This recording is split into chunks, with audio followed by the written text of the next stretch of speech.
The city of Rockford's $200 million budget clears its first hurdle, but the plan to keep property taxes flat with revenue from cannabis sales may face a bumpy road ahead.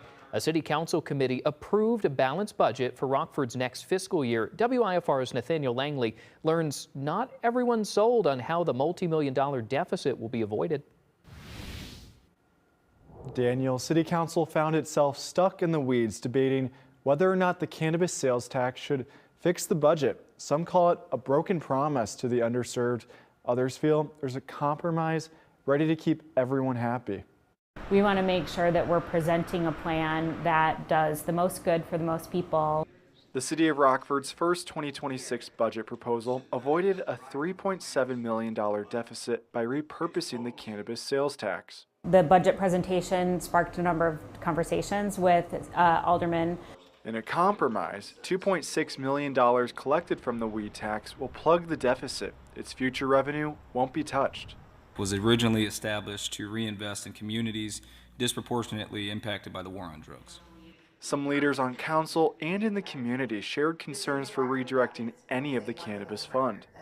That promise should not be one that goes back on. It is one that if you do go back on it, you will lose public trust. Finance and Personnel Committee members unanimously approved the amended budget. I think it's important that we try not to raise property taxes on everybody because that's something that affects every resident in the entire city. The updated plan keeps property taxes flat but leaves empty positions open, including in the police department. I do not want to consider leaving open police positions available and not hiring those open positions. The intent is to make sure that those positions get filled.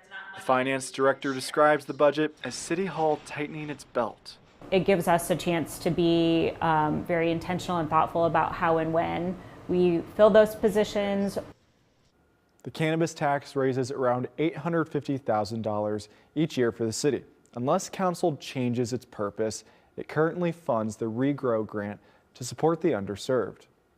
The budget requires a vote from the entire council. As of now, that's planned for November 17th. State law requires cities to approve a financial plan by March 31st of next year.